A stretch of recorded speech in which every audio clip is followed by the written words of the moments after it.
이 시각 주요 뉴스입니다.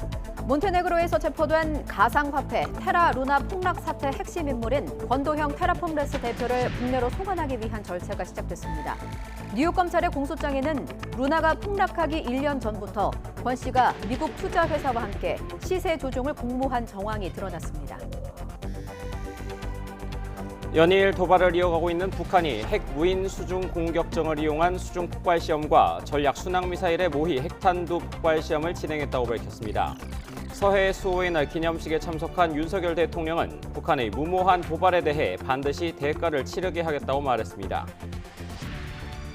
TV조선 재승인 의혹을 수사하는 검찰이 한상혁 방송통신위원장에 대해 구속영장을 청구했습니다. 재승인 심사 때 측근을 심사위원으로 위촉하고 점수를 낮게 조작하는 데 관여한 혐의 등인데 한 위원장은 모두 사실이 아니라고 반박했습니다. 유로화를 쓰는 20개국 유로존 정상들이 최근 미국발 은행 위기를 점검했지만 별다른 대응책을 내놓진 않았습니다. 정상들은 유럽 은행들이 자본과 유동성이 탄탄해 문제가 없다고 강조했지만 금융시장의 불안감은 가시지 않고 있습니다.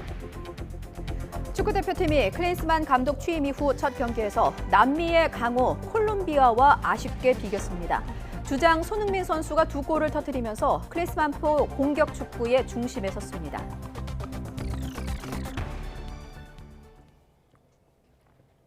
시청자 여러분 안녕하십니까? 굿모닝 YTN 3부 이어갑니다. 해외 도피 11개월 만에 몬테네그로에서 붙잡힌 권도형 테라폼랩스 대표가 수갑을 찬 채 법정에 출석하는 모습이 포착됐습니다. 권도형 씨는 일단 공문서 위조 혐의로 몬테네그로 현지에서 기소가 됐는데요. 범죄인 인도까지는 적잖은 시간이 걸릴 수도 있습니다. 보도에 이상순 기자입니다. 테라 루나 폭락 사태의 장본인 권도형 씨가 몬테네그로의 포드고리차 법원에 들어가고 있습니다. 검은 모자에 회색 트레이닝복 차림이고 등 뒤로는 수갑이 채워져 있습니다. 측근 한모 씨도 수갑을 차고 있습니다. 두 사람은 현지 시간 23일 위조 여권으로 아랍에미리트 두바이행 비행기를 타려다 붙잡혔습니다. 해외 도피 11개월 만에 권 씨가 검거되자 범죄인 인도 요청이 즉각 제기될 전망입니다. 이미 체포영장을 발부한 우리나라는 강제 송환 절차에 착수했습니다. 우리나라는 유럽 범죄인 인도조약 가입국이고 몬테네그로도 조인국입니다. 증권 사기 등 8개 혐의로 권 씨를 기소한 미국 역시 송환을 추진하고 있습니다. 하지만 몬테네그로 법원은 권 씨 등 2명의 공문서 위조 혐의에 대한 판결이 나와야 범죄인 인도 여부를 심리할 수 있다는 입장을 밝혔습니다. 몬테네그로 당국이 권 대표에 대해 직접 사법권을 행사하겠다는 뜻으로 풀이됩니다. 여기에다 권 씨 등이 신병 인도를 거부할 경우 신속한 송환을 원하는 우리나라나 미국의 희망과 달리 범죄인 인도까지 적잖은 시간이 소요될 수도 있을 전망입니다. YTN 이상순입니다. 권도형 씨가 검거되자 미국 검찰은 사기와 시세 조종 등 8가지 혐의로 즉각 기소했습니다. YTN이 뉴욕 검찰에 공소장을 입수했습니다. 가상화폐 루나가 폭락하기 1년 전부터 미국 투자회사와 함께 시세 조종을 공모한 정황이 담겨 있습니다. 신지원 기자의 단독 보도입니다. 미국 뉴욕 검찰은 권도형 테라폼랩스 대표가 몬테네그로 공항에서 체포되자 곧바로 권 대표를 기소했습니다. 사기 음모와 상품 사기, 증권 사기, 통신 사기, 그리고 시세 조종. YTN이 확보한 12페이지짜리 공소장을 보면 8가지 혐의 가운데 시세 조종에 가장 많은 분량이 할애됐습니다. 권 대표가 만든 가상화폐 루나는 지난해 5월 초 99.99% 폭락하면서 시가총액 52조 원이 증발했습니다. 그런데 정확히 1년 전쯤 권 대표가 직접 미국 투자회사와 시세 조종을 계획한 정황이 드러났습니다. 뉴욕 검찰 공소장에는 지난 2021년 5월 권도형이 미국 투자회사 대표들을 접촉해서 뉴욕 남부 일대에서 투자회사 직원들과 함께 시세 조종 계획을 모의한 정황이 담겨 있습니다. 2021년 5월 23일에는 시세 조종의 대가를 주기 위해 투자회사와 맺은 대출 계약을 수정하기로 약속한 혐의도 적시됐습니다. 다음 날인 2021년 5월 24일에는 테라폼랩스 소셜미디어 계정으로 테라 USD의 가격이 1달러로 고정돼 안정적인 것처럼 홍보했고, 폭락 직전인 지난해 3월까지도 권도형이 각종 매체 인터뷰에서 거짓으로 안정성만 홍보하는 등 시세 조종 사실을 숨겼다는 겁니다. 다른 가상화폐들과 달리 가격이 안정적이라는 점은 테라폼랩스만의 차별화된 장점으로 부각됐고, 테라 USD의 자매 토큰인 루나 가격이 치솟은 배경이기도 합니다. 하지만 뉴욕 검찰은 테라의 가격이 1달러로 고정된다는 알고리즘 자체가 사기라고 보고, 권 대표가 이를 투자자들에게 속이기 위해 시세 조정을 했다고 판단한 겁니다. 우리 검찰도 권 대표가 국내에서 이런 시세 조정을 주도한 정황을 파악하고 신병을 확보하는 대로 자본시장법 위반과 사기 혐의 등을 추궁할 방침입니다. YTN 신지원입니다. 어제 서해 수호의 날 기념식에 참석한 윤석열 대통령은 전사자 55명의 이름을 일일이 호명하며 추모했습니다. 또 북한 도발을 6차례 언급하면서 무모한 도발은 반드시 대가를 치를 거라고 경고했습니다. 보도에 조은지 기자입니다. 누군가를 잊지 못해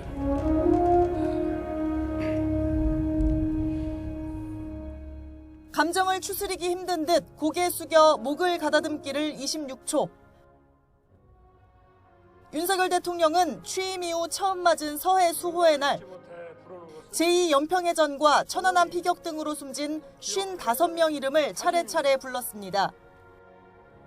고 조진영 중사, 고 문영욱 중사. 누군가를 잊지 못해 부르는 것은 영원히 기억하겠다는 다짐입니다. 전사자들의 얼굴과 유족, 생존 장병의 눈물이 뒤섞인 대전 현충원엔 숙연함이 가득했습니다. 이어진 기념사에서 윤 대통령은 북한 도발이라는 말을 6차례 썼습니다. 용감한 서해 수호 영웅들이 NLL과 우리 영토를 피로써 지켜냈다며 영원히 기억하겠다고 말했습니다. 동시에 북한의 경고도 날렸습니다.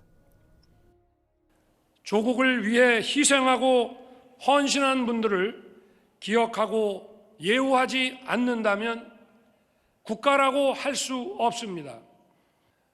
북한의 무모한 도발은 반드시 대가를 치르도록 할 것입니다. 윤 대통령은 기념식에 앞서 서해 수호 용사들 묘소를 찾아 안타까움을 표시했습니다. 제대 한 달 남겨놓고 지금 사고를 당했는데요. 한 달 남겨놓고. 여기 21살. 같은 또래 같은 또래. 21살. 이게 준영이. 예. 준영이 친구들이구만. 예. 문재인 전 대통령에게 천안함이 누구 소행이냐고 기습 질문을 했던 고 민평기 상사의 어머니 윤청자 씨가 김건희 여사와 손잡는 장면도 눈길을 끌었습니다. 대통령실은 유가족들이 일본에는 사과를 요구하는 사람들이 있는데 왜 북한에는 요구하지 못하느냐 답답한 심정을 토로했다면서 이제는 가슴에 응어리가 풀리는 것 같다는 현장 발언을 소개했습니다. YTN 조은지입니다. 북한은 올해만 10차례 미사일을 쏘아 올리는 등 도발을 이어가고 있습니다. 대륙간 탄도미사일 ICBM부터 대남 타격용 순항 미사일까지 다양한 핵 탑재 수단을 과시하고 있어서 그 의도가 주목됩니다. 임성재 기자의 보도입니다. 탄도에 바둑판 무늬가 있는 대형 탄도미사일이 발사장으로 들어옵니다. 괴물 ICBM으로 불리는 화성 17형입니다. 북한은 한 달 간격으로 화성 17형과 화성 15형 두 가지 ICBM을 쏘아 올리며 핵 선제 사용 가능성을 과시했습니다.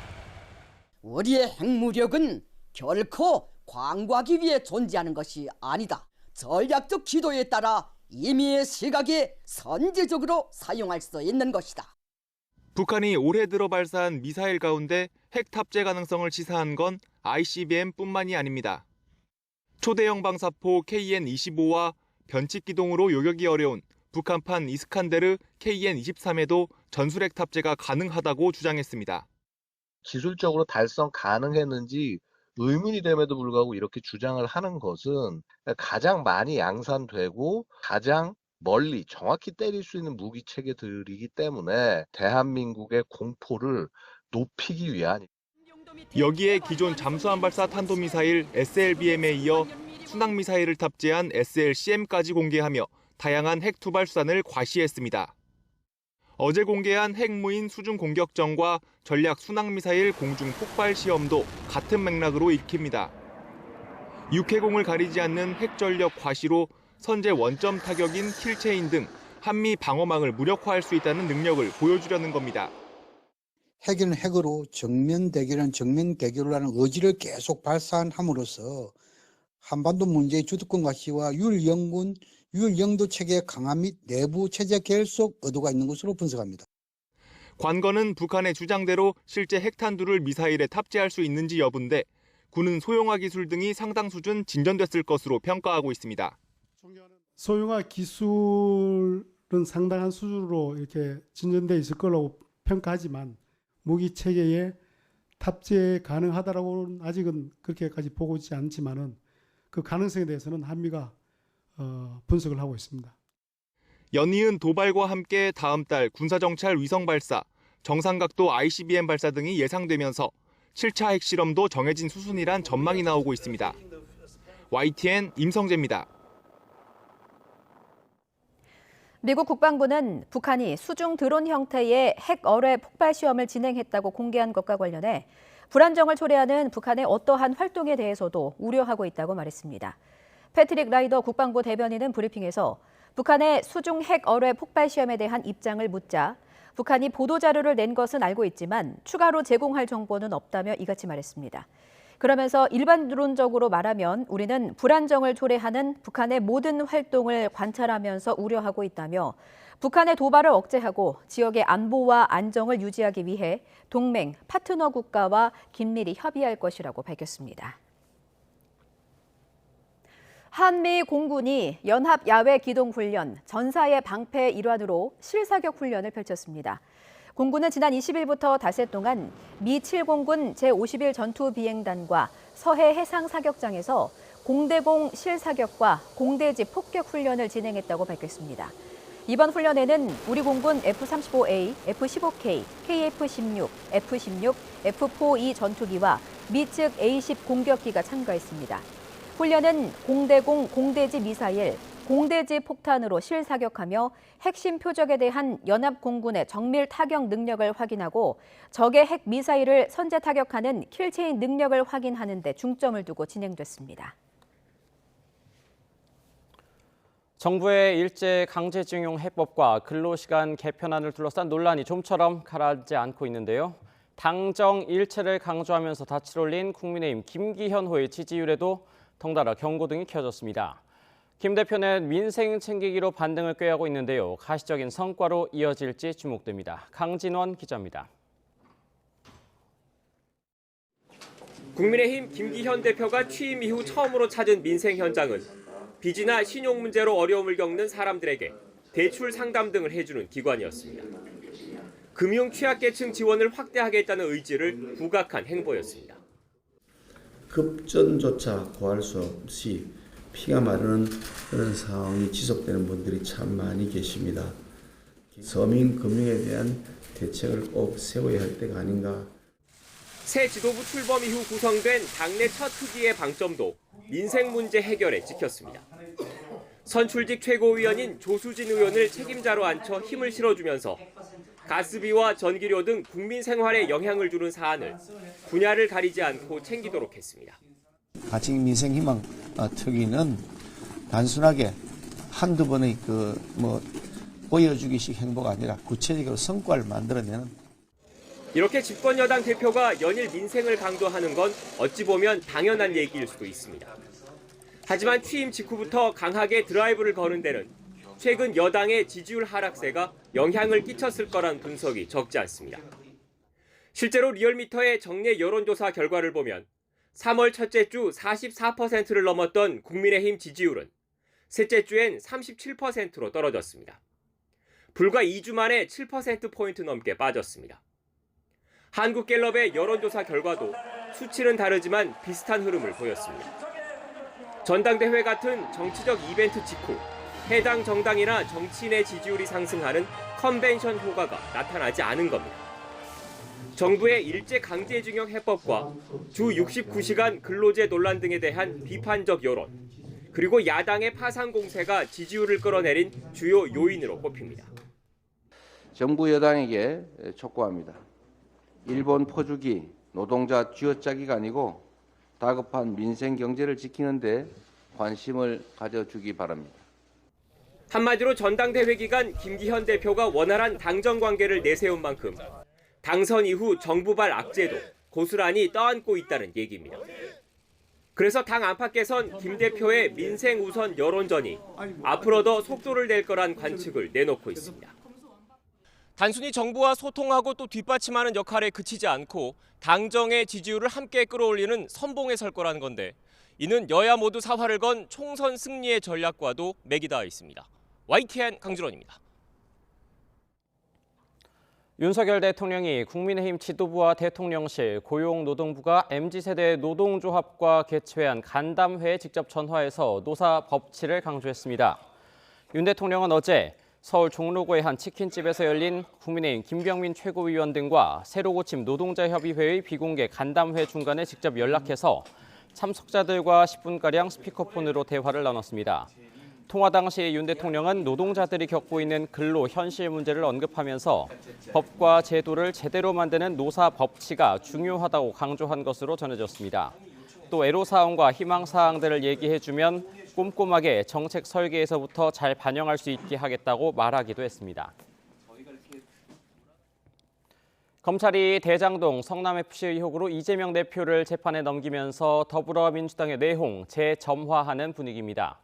거듭되는 거취 논란의 당직 개편 카드를 검토하고 있는데요. 하지만 구체적인 대상이 어떻게 되느냐에 따라서 오히려 갈등이 커지는 것 아니냐, 이런 전망도 나옵니다. 안윤학 기자입니다. 검찰 기소는 예상된 수순이었지만 이젠 피고인이 된 이재명 대표에게 정치적 부담이 더 커진 것도 사실입니다. 저에 대한 기소는 이미 전에도 수차례 말씀드렸던 것처럼 답정 기소입니다. 법정에서 진실을 가리기 위해서 최선을 다할 것이고, 기소 즉시 이례적으로 당일 당무위를 열어 당원 80조 논란 조기 수습에 나선 것도 사안의 무게감을 반영한 조치로 보입니다. 당원 80조 1항에 따라 당직을 내려놔야 할 수도 있지만 정치 탄압으로 인정되면 예외로 할 수 있다는 사망을 적용해 대표직 유지를 결정한 겁니다. 매주 재판 일정이 잡히면 당무를 제대로 볼 수 있겠느냐는 우려도 있지만 한일 정상회담과 주 69시간제 논란 등 대여 공세에 집중할 시기 이 대표가 흔들려선 안 된다는 당 지도부의 정면 돌파 의지였던 셈입니다. 대일 굴욕 외교로 돌아선 민심을 어떻게든 덮어보려는 윤석열 정권의 물타기 기소로밖에 볼 수 없습니다. 하지만 당무위 절차도 당 대표직 유지도 모두 잘못됐다는 비명계의 불만은 수그러들지 않고 있습니다. 마치 쫓기듯 그렇게 찌질한 모습을 보인 것이 영 상쾌하지가 않습니다. 저는 이 전반적으로 과유불급이다라고 생각합니다. 지금 체포동의안 부결 파동이란 것이 너무 이 방탄 쪽으로 우리 당이 고착화되는 거 아니냐, 이미지가. 이런 가운데 당내에서 제기된 전면적인 당직 개편이야말로 현재 이 대표에게는 유일한 출구 전략이란 분석도 나옵니다. 지명직 최고위원과 정책위 의장, 전략기획위원장, 수석 대변인 등 대변인단이 교체 대상으로 알려졌습니다. 당직 교체 관련해서는 의견 공개하신 게 있는지 궁금합니다. 다만 당직 개편의 핵심이자 내년 총선 공천권에 영향을 미칠 수밖에 없는 사무총장직 교체가 실현되지 않을 경우 비명계 일각의 반발을 부르며 오히려 분란의 소지가 될 수도 있습니다.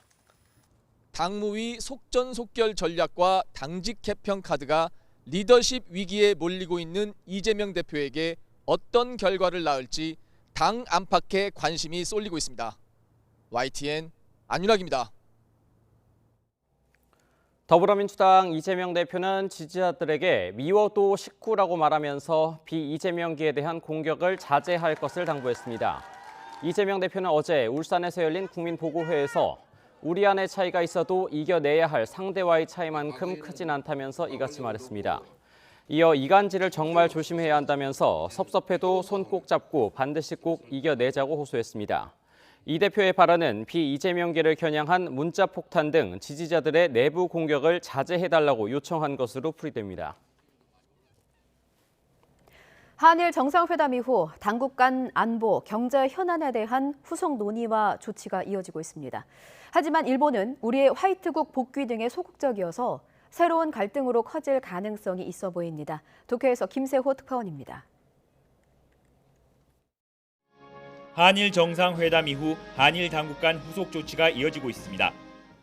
일본은 한국에 대해 반도체 핵심 소재 3개 부품에 대한 수출 규제 강화 조치를 해제했고 우리나라는 일본을 상대로 한 WTO 제소를 철회했습니다.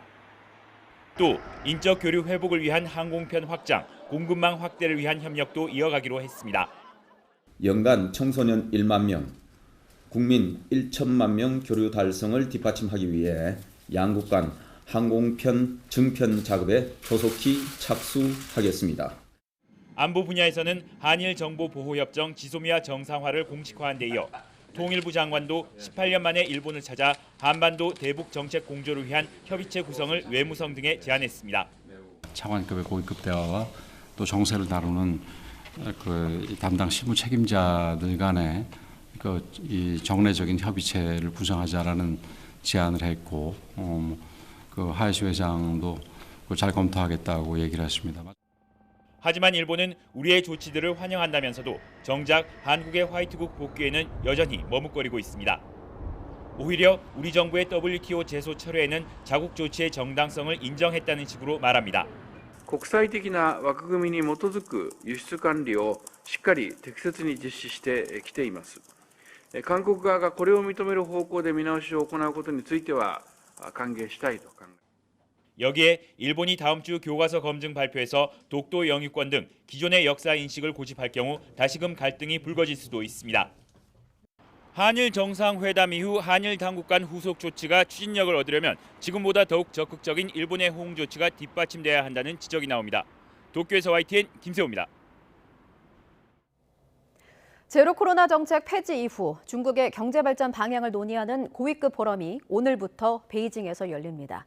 시진핑 집권 3기 새로운 지도부와 눈도장을 찍기 위해 삼성 이재용 회장을 비롯해 글로벌 CEO들이 한자리에 모입니다. 베이징에서 강정규 특파원의 보도입니다. 중국 정부와 글로벌 기업들이 경제 발전 방향을 토론하는 회의가 2박 3일 일정으로 열립니다. 지난 2000년부터 시작된 연례 행사지만 올해는 평년보다 특별합니다. 제로 코로나 폐지 이후 베이징에서 처음 열리는 대면 국제 행사이기 때문입니다.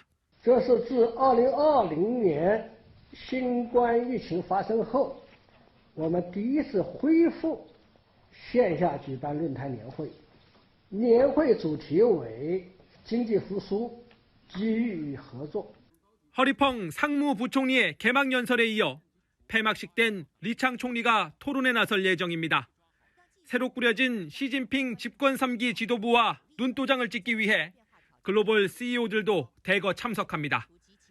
미국의 애플과 화이자를 비롯해 지멘스, 벤츠, 사우디 국영 아람코 등 네로라는 기업 대표들이 이름을 올렸습니다. 삼성전자 이재용 회장도 베이징에 도착했습니다. 중국 내 반도체 공장들에 대한 미국의 규제가 발표된 직후여서 행보에 관심이 쏠립니다. Taxpayer money, the American people, public investment in private industry of a size and scale without recent precedent. And the people of America deserve transparency and accountability. 미중 패권 경쟁 속에도 경제적 활로를 찾기 위해 베이징에 모인 글로벌 기업들. 중국은 미국의 반도체 기술 통제와 공급망 재편 압박을 돌파하기 위해 협력을 구할 예정입니다. 베이징에서 YTN 강정규입니다. 정부가 올해 공동주택 공시가격을 대폭 내린다고 발표하자 전문가들은 보유세가 줄면서 급매물은 줄어들 것이라고 전망했습니다. 다만 집값 상승이나 평소 수준의 거래량 회복은 쉽지 않을 거라고 진단했습니다. 이동우 기자가 취재했습니다. 부동산 침체 등 영향으로 올해 아파트 등 공동주택 공시 가격은 마이너스 18.61%로 역대 최대 하락폭을 기록했습니다.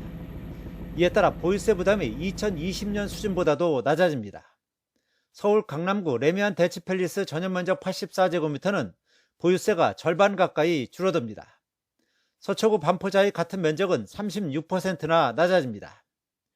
전문가들은 이처럼 보유세 부담이 크게 줄지만 집값 상승에 미치는 영향은 제한적이며 다만 급매물은 감소할 것으로 전망합니다.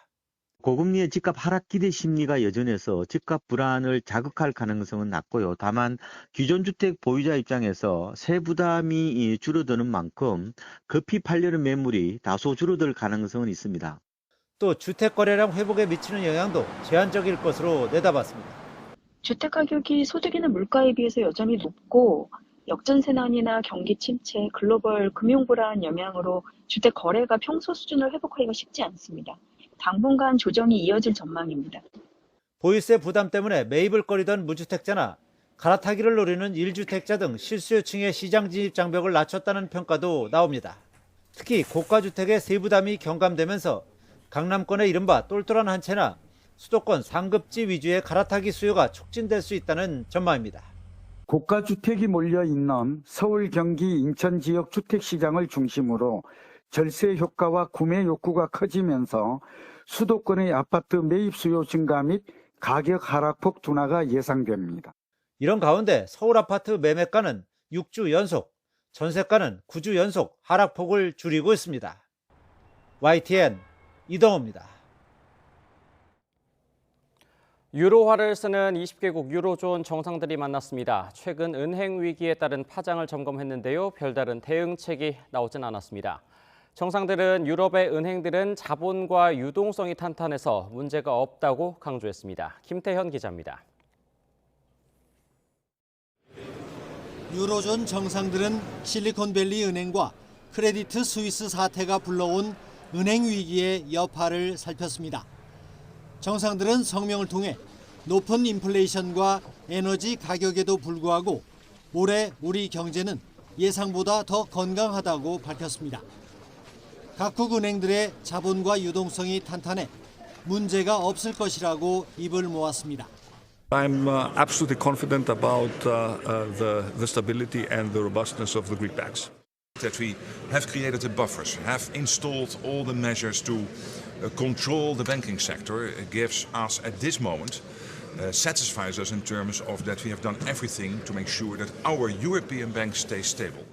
특별 참석한 라가르드 유럽 중앙은행 총재도 영내 은행들은 회복 탄력성이 있고 자본과 유동성이 탄탄해 굳건하다며 필요할 경우 유동성을 제공하기 위한 정책 수단도 완벽하다고 말했습니다. 그러나 은행 위기로 촉발된 유럽 시장의 불안감은 여전합니다. 정상회의가 열린 날에도 독일 도이체방크의 주가는 사흘째 하락세가 이어졌습니다. 숄츠 독일 총리는 회의를 마친 뒤 도이체방크를 걱정할 이유가 전혀 없다고 강조했습니다. Die Deutsche Bank hat ihr Geschäftsmodell grundlegend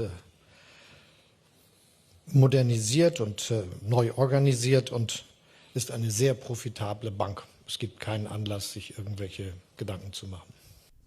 이번 정상회의는 공동성명의 분량이 적었고 기자회견을 통한 설명도 평소보다 크게 줄었습니다.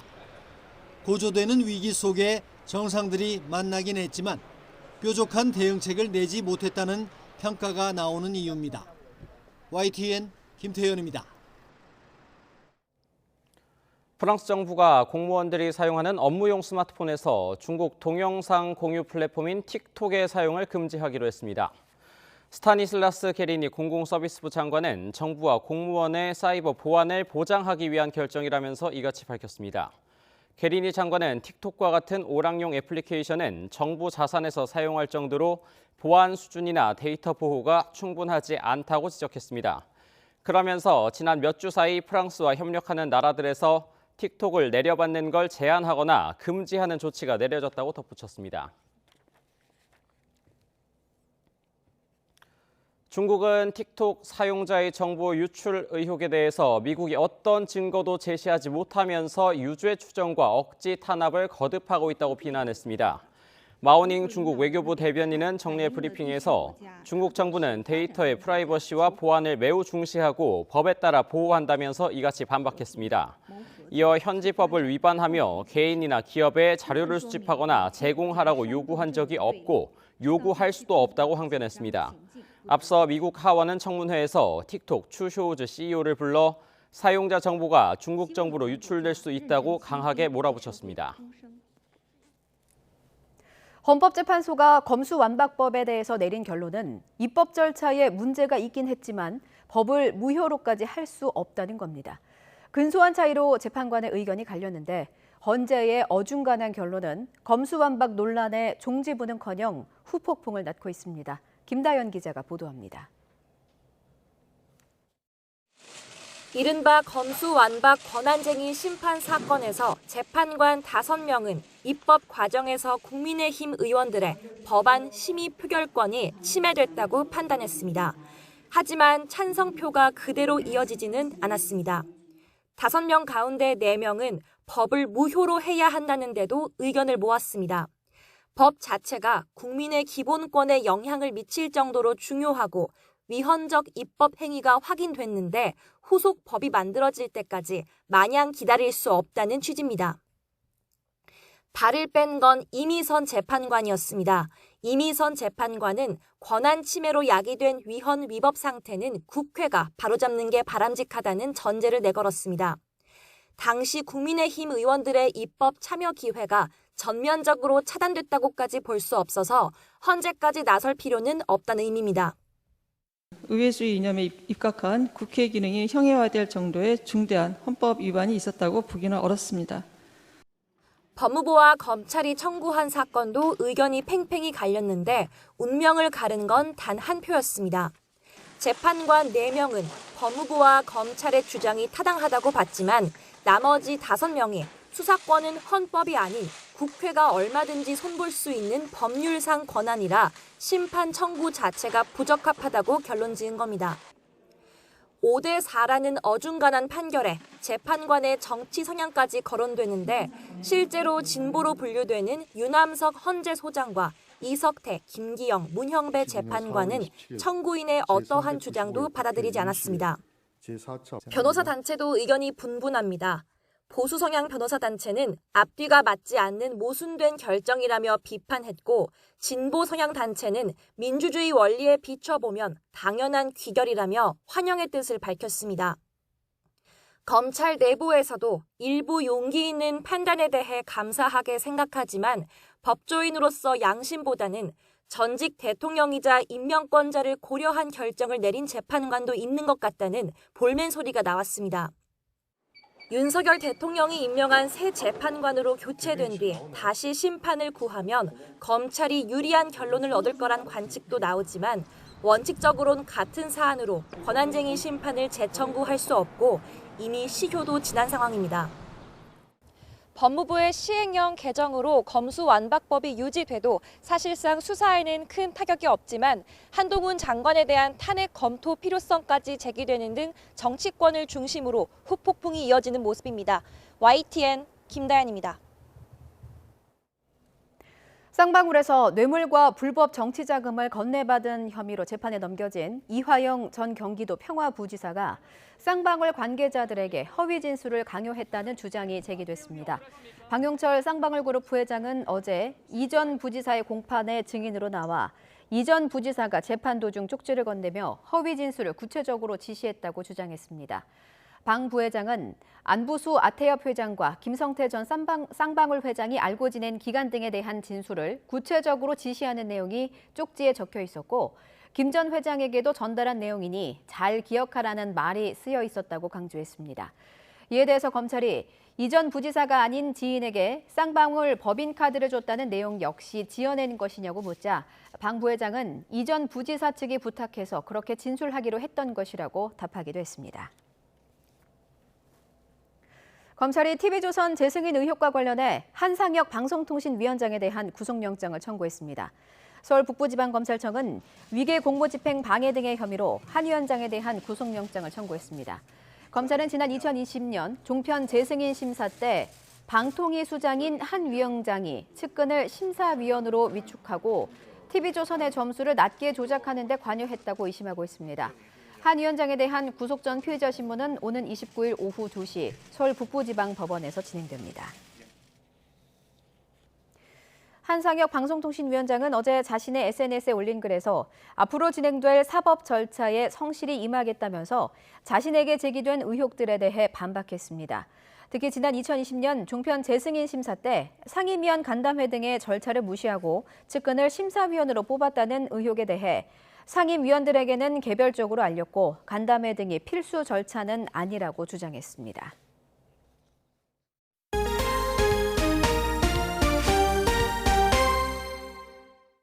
피겨스케이팅 여자 싱글 이혜인 선수가 세계 선수권에서 은메달을 목에 걸면서 김연아 이후 10년 만에 메달 획득에 성공했습니다. 이혜인은 일본 사이타마 현에서 열린 피겨스케이팅 세계 선수권 대회 여자 싱글 프리스케이팅에서 147.32점을 받아 최종 총점 220.94점으로 일본의 사카모토 가오리에 이어 2위에 올랐습니다. 우리나라 피겨 선수가 올림픽 다음으로 권위 있는 대회인 세계선수권 대회에서 시상대에 오른 건 2013년 김연아의 금메달 이후 10년 만입니다. 그건 비밀이야. 아무에게도 고백하지 않았던 이야기를 들려주면 그 눈으로 너는 묻지 how wow wow whatever 나 싫은 말야 저기 아득한 미래로부터 날아왔어 쏟아질 듯이 빼곡한 별들 사이를 지나 fly fly fly 제주와 중국으로 가는 항공편 운항이 내일부터 본격적으로 재개가 됩니다. 제주 관광의 큰 손으로 꼽히는 중국 시장이 열리면서 관련 업계도 손님 맞이 채비에 나섰습니다. KCTV 제주방송 김지우 기자입니다. 제주 지역 한 시내 면세점입니다. 면세품을 사려는 외국인 관광객들의 발길이 이어집니다. 코로나19로 손님이 뚝 끊기면서 한때 임시 휴업에 들어갔으나 최근 해외여행 재개로 차츰 활기를 되찾고 있습니다. 운영비 절감 등 허리띠를 졸라매기 위해 하루 4시간으로 줄인 영업시간도 오는 5월 1일부터 정상적으로 되돌리고 매장 인력도 늘릴 계획입니다. 기존 운항 중인 태국과 대만, 싱가포르, 일본 노선 등에 더해 이달 말부터 큰 손으로 꼽히는 중국인 관광객들까지 본격적으로 들어오기 때문입니다. 기존처럼 영업을 정상화하기 위해서 휴점하고 있는 브랜드들 개점하는 것, 그리고 이제 판매하시다가 저희 면세점을 떠나서 지금 딴 데 가 계신 분들 열심히 찾아서 다시 면세점에서 일을 하실 수 있게끔 정상화하는 작업에 좀 속도를 내고 있습니다. 항공업계에 따르면 오는 26일부터 진에어와 중국 7개 항공사가 제주와 중국을 잇는 직항 노선을 띄웁니다. 예정된 중국 직항편은 7개 노선으로 주 52회 수준입니다. 국적사 가운데 처음으로 지난 16일 중국 직항 노선을 재개한 진에어는 26일부터 제주와 시안 노선을 2회로 증편합니다. 또 같은 날 제주와 상하이 노선도 주 7회 일정으로 운항을 재개합니다. 제주와 중국 주요 도시를 잇는 직항편 운항이 본격 재개되면서 제주를 찾는 중화권 관광객들이 크게 늘어날 전망입니다.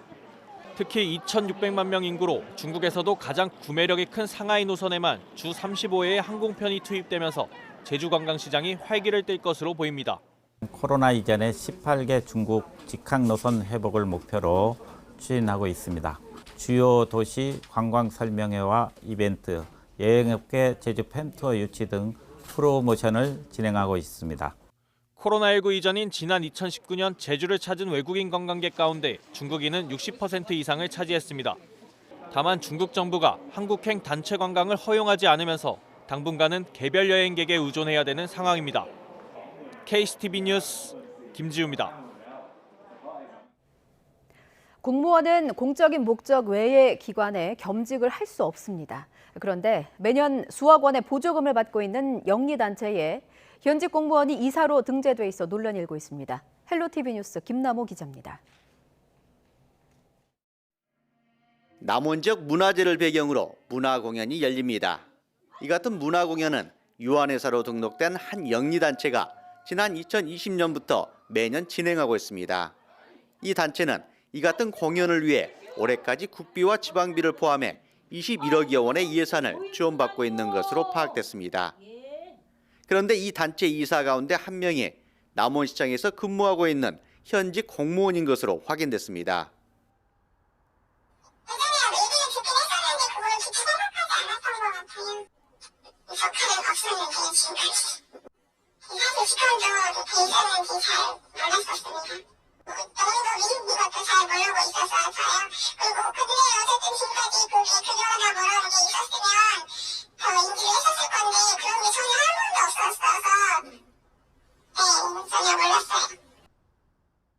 현행 지방공무원법에서는 공무원은 공무회의 영리를 목적으로 하는 업무에 종사하지 못하도록 명시돼 있습니다. 허가가 나가 있지 않으면은 일단 그 겸직 금지에 위반한 사항이라고 판단이 되고요. 비위 정도가 어느 정도인지 그걸 이제 그 사안을 가지고 판단을 저희가 할 수 있을 것 같습니다. 공무원 징계는 이제 파면 해임까지도 가능한 뭐 최고 단계가 있으니까요. 매년 수억 원의 예산을 지원하고 있는 남원시는 해당 직원이 영리단체 이사를 겸직하고 있다는 사실을 인지하지 못했다고 해명했습니다. 아니요, 사실 이제 저희 인지는 못하고 있고요. 거기 이사는 법인 등기로 확인을 하는 사항이라 저희가 뭐 확인할 수 있는 근거나 규정이 없기 때문에 인지 못하고 있습니다.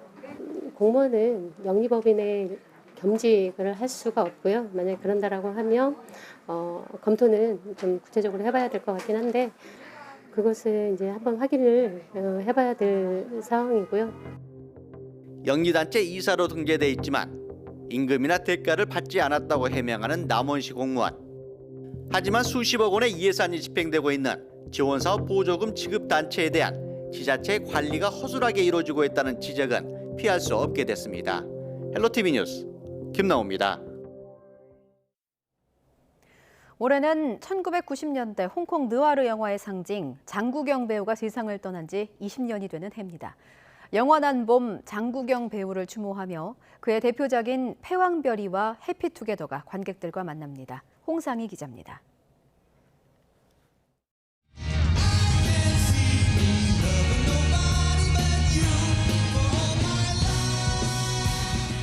부에노스아이레스의 낯선 풍경과 이과수 폭포를 뒤로한 두 젊은 청년의 가슴 아픈 사랑. 왕가희 감독의 칸 영화제 감독상 수상작이자 장국영, 양조위 두 배우가 그려낸 고독과 허무, 그리움으로 전 세계 관객을 매료한 해피투게더.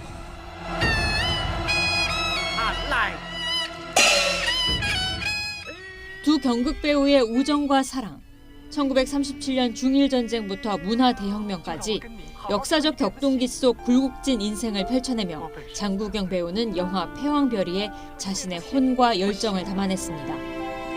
Every time while I put on my makeup, it seems like I've changed to a different character. After I put on my makeup, then I found myself an unspoken type of person. 장국영 배우의 오랜 친구이자 영화 해피투게더의 공동 프로듀서였던 정태진 씨는 지금도 그날이 믿어지지 않습니다. 열흘 전에 통화했으니까 이건 믿지를 않은 거죠. 그러니까 믿을 수가 없었고 왜 그래야 되는지 더군다나 그 호텔에서 떨어졌다는 게 나는 도대체 믿음이 안 갔고 왜 거기를 갔냐 이거죠. 영웅본색과 아비정전, 공사서독 등 1990년대 홍콩 영화의 전성기를 이끌었던 장국영 배우는 특유의 솔직함과 선한 마음으로 한국에서도 큰 사랑을 받았습니다. 주어진 역할에 대해서는 정말로 100% 넘게끔 1000%까지의 그 어떤 자기의 역할을 충실하게 하려고 노력했던 배우, 그다음에 예의 바른 배우, 사랑하지 않을 수가 없어요. 1976년 가수로 데뷔해 배우로 큰 성공을 거두며 영화 같은 삶을 살았지만 이도공간을 마지막 작품으로 남긴 채 2003년 4월 1일 거짓말처럼 세상을 떠났습니다. 고 장국영 배우 20주기를 추모하며 대표작 패왕별이와 해피투게더 두 편이 관객들을 찾아옵니다. 홍콩에서는 영화 특별전과 추모 음악제, 전시회가 진행돼 올해도 영원한 봄, 장국영 배우를 기리는 추모 물결이 이어지고 있습니다. YTN 홍상입니다. 네, 현재 경북을 중심으로 공기가 탁합니다. 미세먼지 주의보는 점차 해제되고 있는데요. 하지만 황사가 오늘도 잔류하면서 대기질은 깨끗하지 못하겠습니다. 호흡기 관리 잘 해주시길 바랍니다. 비 소식도 있습니다. 오후부터 내일 새벽까지 곳곳에 비가 오는데 양은 5mm 미만으로 적겠습니다. 이렇게 양이 적어서 건조한 날씨는 계속됩니다. 주말을 맞아 나들이 가실 텐데 불조심 해주시길 바랍니다. 날씨였습니다. 굿모닝 YTN 마칩니다. 여러분 고맙습니다.